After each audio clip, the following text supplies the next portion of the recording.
సరైన భూ పరిపాలన నిమిత్తం కేంద్ర రాష్ట్ర స్థాయిలో కొత్త చట్టాలు చట్ట సవరణలు జరుగుతున్నాయి అమలవుతున్నాయి। ఈ నేపథ్యంలో కొన్ని ప్రపంచ దేశాలు రాష్ట్రాలలో చట్టాలు భూ పరిపాలన తీరుపై జరిగిన అధ్యయనాలలో కీలక అంశాలు వెల్లడయ్యాయి। అయితే ఈ క్రమంలో ఉమ్మడి ఆంధ్రప్రదేశ్ సమయంలో జరిగిన ఈ అధ్యయనంలో ఎలాంటి అంశాలు వెల్లడయ్యాయి? భూ పరిపాలనలో మన స్థానం ఎక్కడుంది? వివరాలు భూచట్ట న్యాయ నిపుణులు సునీల్ కుమార్ మాటల్లో తెలుసుకుందాం।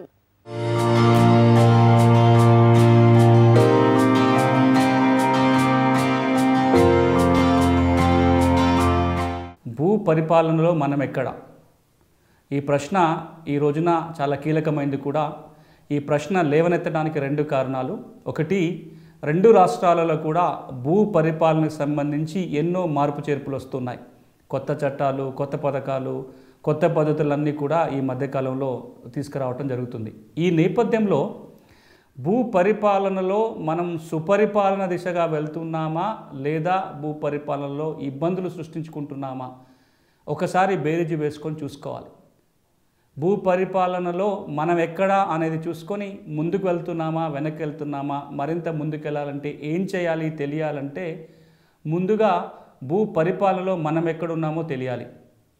ఇందుకోసం గత కొన్నేళ్లుగా అంతర్జాతీయంగా ఒక కొత్త రకమైన మెథడ్ని కనుక్కొని, అంటే కొత్త రకమైన విధానం ద్వారా ఏ దేశము ఏ రాష్ట్రం భూ పరిపాలనలో ఎక్కడుందో బేరీజు వేసే ప్రయత్నాలు జరుగుతున్నాయి। దాదాపుగా 40 దేశములలో ఈ కొత్త రకమైన రీసెర్చ్ విధానం ద్వారా, కొత్త రకమైన పరిశోధన విధానం ద్వారా ఆ దేశాలు భూ పరిపాలనలో ఎక్కడున్నాయో పరిశీలించి వాటికి ర్యాంకింగ్లు ఇచ్చే ప్రయత్నం ప్రపంచ బ్యాంక్ చేసింది। భారతదేశంలో కూడా 2014 కంటే ముందు 2013, 2014 సంవత్సరాలలో కేంద్ర ప్రభుత్వంతో కలిసి రాష్ట్ర ప్రభుత్వాల భాగస్వామ్యంతో 6 రాష్ట్రాలలో ఆ 6 రాష్ట్రాలు భూ పరిపాలనలో ఎక్కడున్నాయి అనే ఒక మదింపు చేసే కార్యక్రమము, దాని ఒక అధ్యయనం చేసే కార్యక్రమము, ఆ రాష్ట్రాలకి ర్యాంకులు ఇచ్చే కార్యక్రమము కేంద్ర ప్రభుత్వం ప్రపంచ బ్యాంకు కలిసి చేశాయి। ఈ టూల్నే ఎల్గ్యాఫ్ అంటారు। ఎల్జిఏఎఫ్ అనేది ఇంగ్లీష్ పదానికి అక్రోనిమ్ అది। ఎల్గ్యాఫ్ అంటే ఏంటంటే ల్యాండ్ గవర్నెన్స్ అసెస్మెంట్ ఫ్రేమ్వర్క్, భూ పరిపాలనని మదింపు చేయటం కోసం తయారు చేసుకున్న ఒక నమూనా। ఈ నమూనాలో ఈ రాష్ట్రాలని లేదా దేశం మొత్తాన్ని, ప్రపంచాన్ని కూడా అధ్యయనం చేయడానికి ఈ టూల్ని తయారు చేశారు। ఈ విధానం ఒక 2 విధాలుగా ప్రత్యేకత ఏంటంటే, ఒకటి భూమికి సంబంధించిన అన్ని కోణాలలో పరిశీలన చేయడానికి అవకాశము, రెండోది బయట వాళ్ళు భూ పరిపాలన మీద అధ్యయనం చేసి నివేదికలు ఇవ్వటం కాకుండా ఈ నమూనాన్ని వినియోగించుకొని స్థానికంగా ఉన్న ఎక్స్పర్ట్స్, ప్రభుత్వ అధికారులు, ప్రైవేటు సంస్థలు అందరి భాగస్వామ్యంతో కమిటీలను ఏర్పాటు చేసి ఈ కమిటీలే అధ్యయనం చేసి ర్యాంకింగ్లు ఇస్తాయి, సూచనలు సిఫార్సులు కూడా చేస్తాయి। అంటే బయట వ్యక్తులు వచ్చి ఈ సూచనలు సలహాలు ఇవ్వటం కాకుండా స్థానికంగా ఉన్న వారిని అందరినీ భాగస్వామ్యం చేస్తూ ర్యాంకింగ్లు ఇచ్చే పద్ధతి ఈ ఎల్గ్యాఫ్లో ఉంటుంది। ఇలాంటి విధానాన్ని అవలంబించి దాదాపుగా 40 దేశాలలో ఇలాంటి అధ్యయనాలు జరిగాయి। ఆ రాష్ట్రాలకి ఆ దేశాలకి ర్యాంకింగ్లు ఇవ్వటం జరిగింది। ఈ రోజున భారతదేశంలో జరిగిన ఈ అధ్యయనం ఏం చెప్తుంది? మరీ ముఖ్యంగా ఈ అధ్యయనం ఉమ్మడి ఆంధ్రప్రదేశ్ రాష్ట్రంలో కూడా జరిగింది। 2013, 2014లో జరిగింది। రాష్ట్రం ఏర్పడడానికంటే ముందే, ఇటు తెలంగాణ ఆంధ్రప్రదేశ్ రాష్ట్రాలుగా ఏర్పడడానికంటే ముందు జరిగిన అధ్యయనం కాబట్టి ఈ అధ్యయనంలో ఉన్న అంశాలు ఏవైతే ఉంటాయో 2 రాష్ట్రాలకి వర్తిస్తాయి। ఇటు తెలంగాణకి అటు ఆంధ్రప్రదేశ్కి కూడా ఈ అధ్యయనంలో ఏం చెప్పారో ఒకసారి మనం పరిశీలించి చూద్దాం। మరో పక్కన తెలంగాణ ప్రాంతానికి సంబంధించి ప్రజలేమనుకుంటున్నారో, ప్రజల దృష్టిలో భూ పరిపాలనలో ఎక్కడున్నాం, ఏం చేస్తే బాగుంటుందనే ఒక అధ్యయనాన్ని మేమే నిర్వహించడం జరిగింది। అది ఒక తెలంగాణ ప్రాంతంలో 2014లో జరిగింది। తెలంగాణ ప్రాంత ప్రజానీకం భూ పరిపాలనకు సంబంధించి ఏం ఆశిస్తున్నారు, ఎలా ఉంది అని చెప్తున్నారు, ఏం చేయాలని కోరుకుంటున్నారు అనే ఒక అధ్యయనం కూడా జరిగింది। ఈ రోజున నేను ఈ రెండిటి గురించి ప్రస్తావన చేస్తా। ఎల్గ్యాఫ్ గురించి ప్రస్తావన చేస్తా, తెలంగాణలో జరిగిన ల్యాండ్ క్యారవాన్ పేరుతోటి ప్రజల యొక్క కోరికలని, ప్రజలు ఏమనుకుంటున్నారు అనే దాన్ని భూ పరిపాలనకు సంబంధించి ఏదైతే ఒక రిపోర్ట్ ఉందో నేను దాని గురించి కూడా ప్రస్తావన చేస్తా। ఎల్గ్యాఫ్ విషయానికి వచ్చినట్లయితే ఈ ఎల్గ్యాఫ్ విధానాన్ని అవలంబించి భారతదేశంలో 2013-14లో 6 రాష్ట్రాల్లో అధ్యయనం జరిగింది. కేంద్రం అనుమతితోటి, రాష్ట్రాల భాగస్వామ్యంతో. అందులో ఉమ్మడి ఆంధ్రప్రదేశ్, కర్ణాటక, వెస్ట్ బెంగాల్, బీహార్, జార్ఖండ్, ఒరిస్సా ఈ 6 రాష్ట్రాలలో ఎల్గ్యాఫ్ అధ్యయనం జరిగింది. ఈ ఎల్గ్యాఫ్ అధ్యయనం చేయటం కోసం కేంద్ర స్థాయిలో ట్యాగ్ అని ఏర్పాటు చేశారు, టెక్నికల్ అడ్వైజరీ గ్రూప్. ఈ మొత్తం అధ్యయనానికి సలహాలు సూచనలు ఇవ్వడానికి, దశ నిర్దేశన చేయడం కోసం ఒక ఎక్స్పర్ట్ కమిటీని పెట్టారు. దాన్నే ట్యాగ్ అన్నారు, టెక్నికల్ అడ్వైజరీ గ్రూప్. ఇందులో అంతా మహామహులు ఉన్నారు. సిఎస్సిపికి మాజీ చైర్మన్గా పనిచేసిన డాక్టర్ హక్కు, ఆయన వ్యవసాయ రంగ నిపుణులు, వ్యవసాయంలో ఆర్థిక రంగ నిపుణులు. ఆయన కర్ణాటకలో భూమి కావేరీ ప్రాజెక్టుల పేరుతోటి భూ రికార్డుల మీద ఎన్నో మార్పులు తీసుకొచ్చి దేశానికి కొంచెం ఆదర్శంగా నిలిచిన ఒక ప్రాజెక్ట్ అక్కడ నడిచింది. దానికి బాధ్యత వహించిన రాజీవ్ చావ్లా దాంట్లో ఒక మెంబర్గా ఉన్నాడు. ఉమ్మడి ఆంధ్రప్రదేశ్లో సర్వే సెటిల్మెంట్ డైరెక్టర్గా పనిచేసిన వికే అగర్వాల్ దాంట్లో సభ్యులుగా ఉన్నారు. ఒక రిటైర్డ్ సుప్రీంకోర్టు జడ్జ్ అతను ఒకరు సభ్యులుగా ఉన్నారు. కేంద్రంలో పంచాయత్ రూరల్ డెవలప్మెంట్ గ్రామీణాభివృద్ధి శాఖకి కార్యదర్శిగా పనిచేసి రిటైర్ అయిన సక్సేనా గారు ఉన్నారు. వీళ్ళందరూ కూడా అందులో సభ్యులుగా ఉండి దీన్ని గైడ్ చేశారు. ఇక రాష్ట్రాలలో కూడా ఈ స్టడీ చేయటం కోసం స్టేట్ కోఆర్డినేటర్స్ని అపాయింట్ చేయడం జరిగింది. ఆంధ్రప్రదేశ్ విషయానికి వచ్చినట్లయితే ఉమ్మడి ఆంధ్రప్రదేశ్లో సెంటర్ ఫర్ గుడ్ గవర్నెన్స్ సుపరిపాలనా కేంద్రం ఏదైతే ఉందో ఆ కేంద్రమే దీన్ని కోఆర్డినేట్ చేసింది. మన సిసిఎల్ఏ కార్యాలయంలో పనిచేసిన ఒక సీనియర్ ఐఏఎస్ అధికారి రిటైర్ అయిన బలేరావు గారు దీనికి కోఆర్డినేటర్గా పనిచేశారు. ఈ టీం కింద ఒక్కొక్క అంశాన్ని పరిశీలన చేసుకోవడం కోసం ఒక స్పెషల్ ఇన్వెస్టిగేషన్ టీంని కూడా పెట్టారు ఎక్స్పర్ట్ కమిటీస్ తోటి. 9 అంశాలపై పరిశీలన చేసి చూశారు. 9 రకాల అంశాల మీద పరిశీలన చేసి దాని మీద స్టేటస్ రిపోర్టు, సమస్యలేంటి, ఈ 9 అంశాలలో మళ్ళీ సబ్ కేటగిరీస్ చేసుకొని ఈ రాష్ట్రం ఎక్కడ ఉంది అనే ర్యాంకింగ్లు ఇచ్చారు. ఈ 9 అంశాలు పరిశీలించిన అంశాల్లో మొదటి కేటగిరీ భూమి హక్కుల గుర్తింపు. భూమి హక్కులు ఉన్నాయా, హక్కుల గుర్తింపు సరిగా జరుగుతుందా, హక్కులని బదలాయింపు చేసుకునే పద్ధతి ఏ విధంగా ఉంది అనేది ఒక మొదటి కేటగిరీ.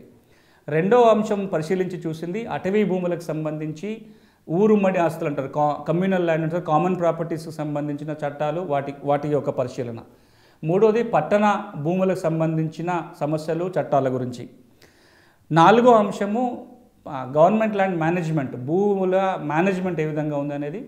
మరొక అంశము భూ సేకరణకు సంబంధించి. ఆరో అంశము భూ వివాదాల పరిష్కారాలు ఏ విధంగా ఉంది. ఏడోది భూమి పన్నులకు సంబంధించి. ఎనిమిదోది ఇన్స్టిట్యూషనల్ అరేంజ్మెంట్స్ అంటారు, దీనికి సంబంధించి. ఇట్లా ఒక 8-9 రకాల అంశాలని పరిశీలించి చూసి ర్యాంకింగ్లు ఇచ్చారు.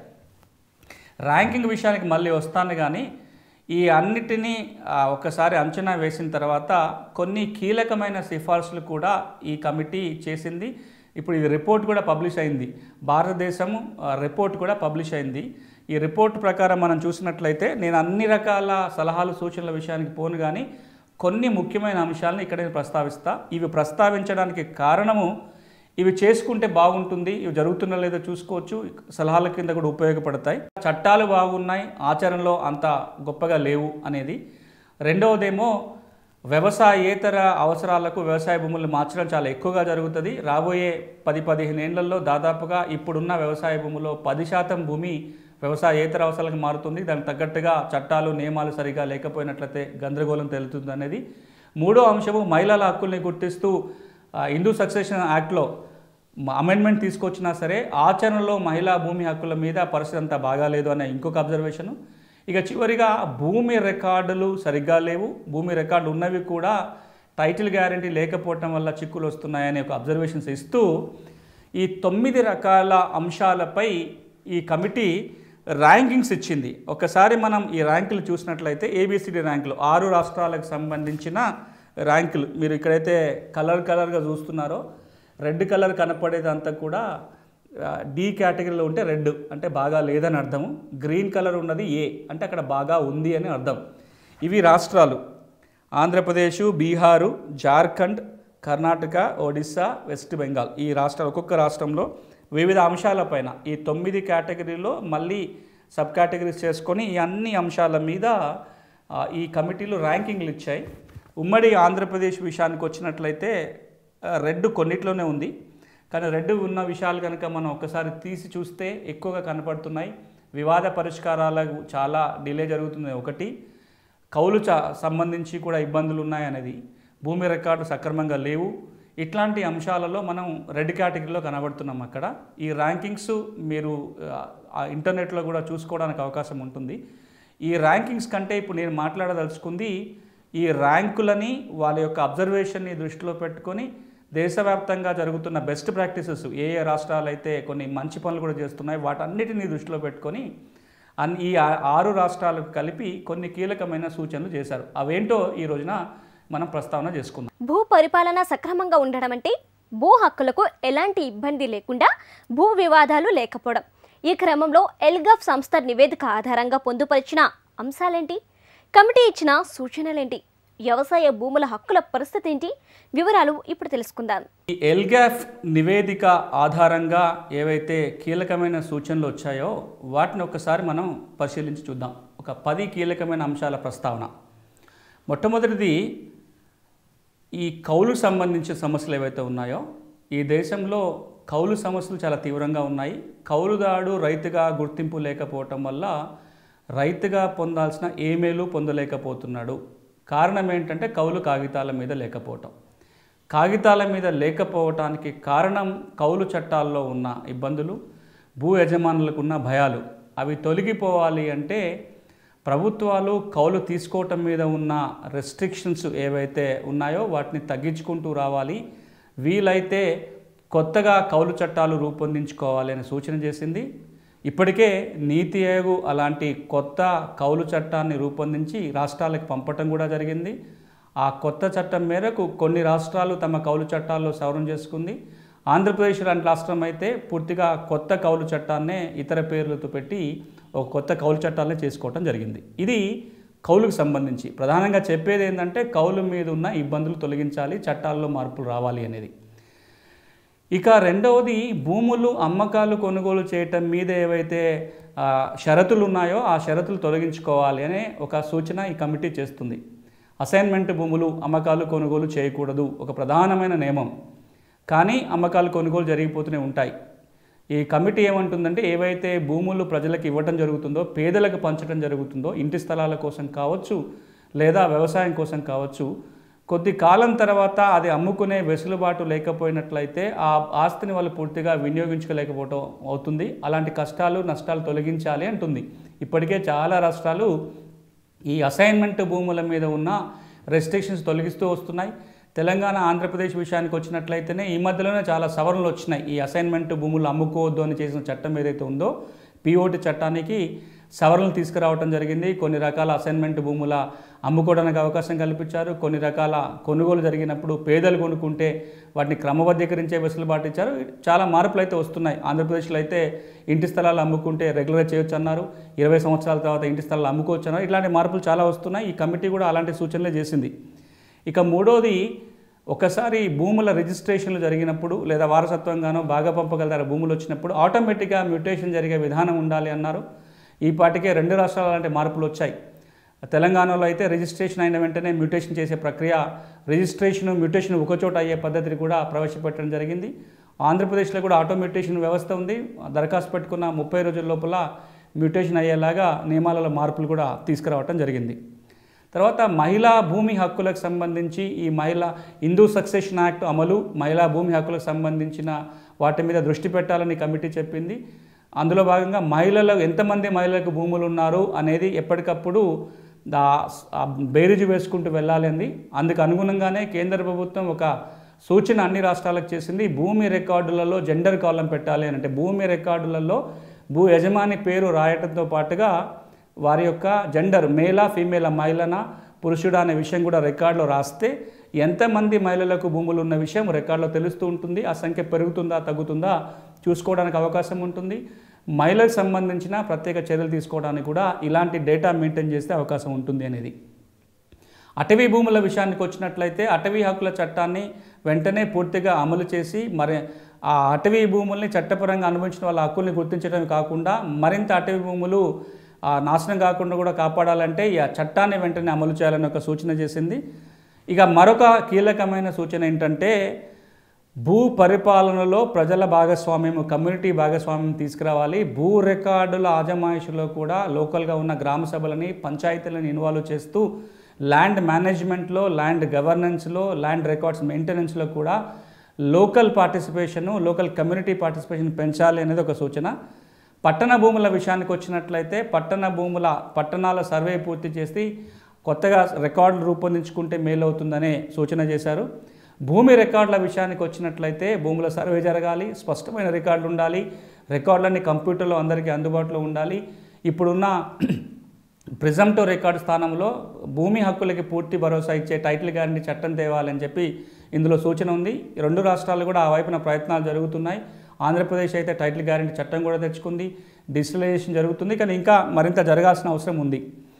ఇక భూ వివాద పరిష్కారాల విషయానికి వచ్చినట్లయితే భూముల ట్రిబ్యునల్ ఏర్పాటు చేసుకోవాలని చెప్పి కమిటీ సూచించింది. ఈ అంశంలో బీహార్ గురించి ప్రస్తావన చేసుకుంటూ బీహార్లో ఏదైతే ట్రిబ్యునల్ ఏర్పాటు జరిగిందో, అదేవిధంగా భూ వివాద పరిష్కార చట్టం ఉందో అది మంచి ఫలితాలు ఇస్తుంది. అన్ని రాష్ట్రాలు కూడా అలాంటి ఆలోచన చేయాలి. భూ వివాద పరిష్కారాలకి ట్రిబ్యునల్ ఏర్పాటు, ఏ వివాదం వస్తే ఎవరి దగ్గరికి వెళ్ళాలి, ఎంత కాలంలో పరిష్కరించాలి అనే చట్టాన్ని కూడా చేసుకుంటే భూ వివాదాలు సత్వరంగా పరిష్కరించే అవకాశం ఉందని చెప్తున్నారు. బీహార్లో ఒక వివాదం ఈ ట్రిబ్యునల్కి వెళితే పరిష్కారం కావడానికి 6 నెలల నుంచి సంవత్సరం వరకు పడుతుంది. అదే కనుక సివిల్ కోర్టుకు వెళ్ళినట్లయితే ఏళ్ల తరబడి పడే పరిస్థితి ఉంది. కాబట్టి భూ వివాద పరిష్కారాలకి ట్రిబ్యునల్ ఏర్పాటు ఒక మంచి మార్గమని కమిటీ సూచిస్తుంది. ఇక మరొక కీలకమైన సిఫార్సు ఏంటంటే భూములకు సంబంధించి ఇన్ని రికార్డులు ఇన్ని శాఖల దగ్గర ఉండటం కంటే అన్ని రకాల రికార్డులు ఒకే ప్లాట్ఫామ్లో ఉండాలి. అంత సమాచారం ఒకచోట ఉంటే భిన్నంగా ఉండే అవకాశం ఉండదు. కాబట్టి ఒక కామన్ ప్లాట్ఫామ్ని తయారు చేయాలని ఒక సూచన చేశారు. ధరణి అలాంటి ప్రయత్నమే, భూమి రికార్డులన్నీ ఒకచోట తెచ్చే ప్రయత్నమే. ఆంధ్రప్రదేశ్లో ఇప్పుడు సమగ్ర సర్వే చేపట్టి ఒకచోట పెట్టే ప్రయత్నం కూడా అందులో భాగంగానే మనం చూడాలి. ఇవి ఎల్గాఫ్ సూచిస్తున్న కీలక అంశాలు. ఎల్గాఫ్ ఈ ఏదైతే అసెస్మెంట్ జరిగిందో మిగతా అన్ని రాష్ట్రాలలో కూడా చేయాలనే ఒక ప్రయత్నం అయితే జరుగుతుంది. ఇలాంటి నివేదిక ఉండటం, అది కూడా ఆ రాష్ట్రాలలో ఉన్న మేధావులు, రెవెన్యూ అధికారులు, లాయర్లు, జడ్జిలు, ప్రైవేట్ సెక్టార్లో ఉన్న వాళ్ళు వీళ్ళందరి భాగస్వామ్యంతో వచ్చింది. కాబట్టి మనం ఎక్కడున్నాము అని చూసుకోవడానికి ఈ నివేదిక ఒక కీలకమైన డాక్యుమెంట్గా ఉపయోగపడుతుంది. రైతులకు సాగుతో పాటు భూ సంబంధిత చట్టాలపై అవగాహన ఎంతైనా అవసరం. ఈ నేపథ్యంలో భూ యజమానులపై నిర్వహించిన అధ్యయనంలో ముఖ్యమైన అంశాలపై సర్వే జరిపారు. అయితే ఈ సర్వేలో భాగంగా అసలు భూ పరిపాలనపై ప్రజలు ఏమనుకుంటున్నారు, భూమి హక్కులపై ఎంతవరకు అవగాహన ఉంది, ఇలాంటి భూ సమస్యలు ఎక్కువగా ఉన్నాయి అనే అంశాలపై నిపుణులు సునీల్ కుమార్ విశ్లేషణ మీకోసం. 2014 సంవత్సరంలో మేము నల్సార్ యూనివర్సిటీ అంత టీం అందరూ కలిసి తెలంగాణలో అప్పటి 10 జిల్లాలలో పర్యటన చేసి దాదాపుగా 10,000 మందితో మాట్లాడి అందులో ఒక 1000 మందిని కెమెరా ముందే వాళ్ళు ఇంటర్వ్యూలు తీసుకొని వాళ్ళని అడిగిన ప్రశ్నలు ఏంటంటే, తెలంగాణ రాష్ట్రం ఏర్పడుతుంది కదా, ఇంకా అప్పటికి తెలంగాణ రాష్ట్రం ఏర్పడే ప్రక్రియ జరుగుతుంది. తెలంగాణ రాష్ట్రం వస్తే భూ పరిపాలనకు సంబంధించి ఏం జరగాలి, భూములకు సంబంధించి మీ కుటుంబానికి ఏం కావాలి అనే 2 ప్రశ్నలు. భూ పరిపాలనలో మనం ఎక్కడున్నాం, ఇంకేమి మార్పులు రావాలి, వ్యక్తిగతంగా మీకేం కావాలి అని వీళ్ళందరినీ ప్రశ్నలు వేస్తూ ఈ తెలంగాణ అంతా రోడ్డు యాత్రలాగా పర్యటన చేయడం జరిగింది. అన్ని జిల్లాలను కవర్ చేస్తూ ఇన్ని వేల మందితో మాట్లాడి వారు ఏం చెప్పారు అనే సారాంశాన్ని తీసుకొని ఈ 10,000 మందితో ఇంటరాక్ట్ అయిన వాటి యొక్క సారాంశము, 1000 మందిని వ్యక్తిగతంగా ఇంటర్వ్యూ చేసిన సారాంశాలన్నీ దగ్గర పెట్టుకొని తెలంగాణ ప్రజల భూమి మేనిఫెస్టో అని ఒకటి రూపొందించడం జరిగింది. తెలంగాణ ప్రజానికం భూములకు సంబంధించి ఏం కోరుకుంటున్నారు అనేది ఈ మేనిఫెస్టోలో ఉంది. ఈ మేనిఫెస్టోలో ఒకసారి మనం చూసినట్లయితే 10 కీలక అంశాల విషయానికి వచ్చినట్లయితే, 1 ప్రజలందరూ చెప్పింది భూముల సర్వే జరగాలి, భూముల రికార్డులన్నిటిని కూడా ఒకసారి ఇప్పుడున్న పరిస్థితికి అనుకూలంగా అప్డేట్ చేసుకోవాలి అనేది ఒక సూచన. 2 భూ పరిపాలన విషయానికి వచ్చినట్లయితే ప్రతి గ్రామములో ఒక భూ పరిపాలన చూసే అధికారి ఉండాలి, తనకి శిక్షణ ఉండాలి, ఆ అధికారి ఆ గ్రామములోనే ఉండాలి. అలా అయితే చాలా సమస్యలు గ్రామ స్థాయిలోనే పరిష్కారం అవుతాయి అనేది. మరో అంశము తెలంగాణలో ఎక్కువగా ఉన్నది సాదా బైనామాలకు సంబంధించి. ఎవరైతే రిజిస్టర్డ్ కాని దస్తావేజుల ద్వారానో, నోటి మాట ద్వారా, తెల్ల కాగితాలపై, స్టాంపు కాగితాలపై భూములు కొనుక్కున్నారో వాళ్ళకి పట్టాలు లేవు, వాళ్ళందరికీ పట్టాలు ఇచ్చే కార్యక్రమం జరగాలి. భూమి లేని పేదవాళ్ళు ఎవరైతే ఉన్నారో వాళ్ళకి కనీసం కొద్దిగానైనా వ్యవసాయ భూమి ఇచ్చే ప్రయత్నం జరగాలి, భూముల పంపిణీ జరగాలి, లేదా భూమి కొనుగోలు చేసో భూమిని సేకరించో భూములు ఇవ్వాలి అనేది ఇంకొక మాట. గిరిజన ప్రాంతాల విషయానికి వచ్చినట్లయితే అటవీ హక్కుల పట్టాలు అందరికీ దక్కాలి. ఏవైతే ఎల్టీఆర్ కేసులు ఉన్నాయో సత్వరంగా పరిష్కరించి గిరిజనులకి భూములు దక్కాలి అనేది ఇంకొక అంశం.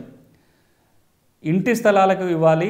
కేంద్రం సూచించినట్టుగా 4 గుంటల భూమి కనుక సెంటు భూమి లేని వాళ్ళకి, అసలు భూమి లేని వాళ్ళకి ఇచ్చినట్లయితే ఇల్లు కట్టుకోవటం మాత్రమే కాదు, దాన్ని పెరటిగా వాడుకొని కొన్ని కూరగాయలు పండించడానికో లేకపోతే పశు సంపదను పోషించుకొని కొంచెం డబ్బులు సంపాదించుకోవడానికి అవకాశం ఉంటుంది. కాబట్టి ప్లానింగ్ కమిషన్ వారు చెప్పినట్టుగా 4 గుంటల భూమి కనుక ఇవ్వగలిగితే మరింత మేలు జరుగుతుంది అనేది.